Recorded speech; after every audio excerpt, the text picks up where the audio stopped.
বলো তো দেখি পতাকায় মোদের কয়টি রং আছে? শিক্ষক এসে শুধালেন হেসে দ্বিতীয় শ্রেণীর কাছে।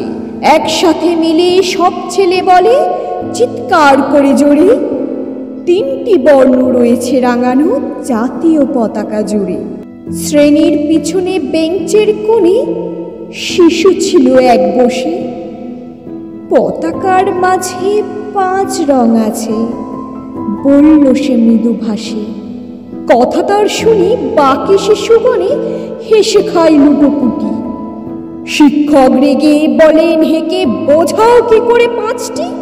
মাথা নিচু করে ভয়ার্ত স্বরে সরল শিশুটি বলে, ওপরে গেরুয়া, মাঝখানে সাদা, সবুজ আছে তার তলে, আর আছে আঁকা গোলাকার চাকা, নীল রং আছে এতে। শিক্ষক বলে, এটিকে ধরলে তবুও হচ্ছে 4টে। অবাধ শিশুটি বলল তখন, রং আছে আরো এক। লাল লাল ছোপ দাগ দেখা যায় ওই পতাকার মাঝে। বাবাকে যখন আনলে ওরা কফিনের ঢাকা খুলে, জড়ানো রয়েছে দেহকানা তার পতাকার ফুলে। রক্তের দাগে ছিল লাল ছোপ ওই পতাকার মাঝে।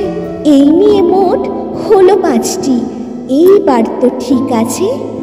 সরল শিশুটির জবাবখানি কাঁপিয়ে দিল বুক, অশ্রু এলো নয়ন ভরে, শুকনো হলো মুখ।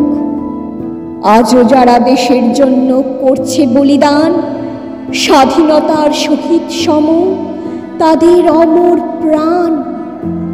হয়েছে স্বাধীন, পেরিয়ে গেছে 70টি বছর, দেশ বাঁচাতে যাচ্ছে যে প্রাণ, রাখছে কি তার খবর?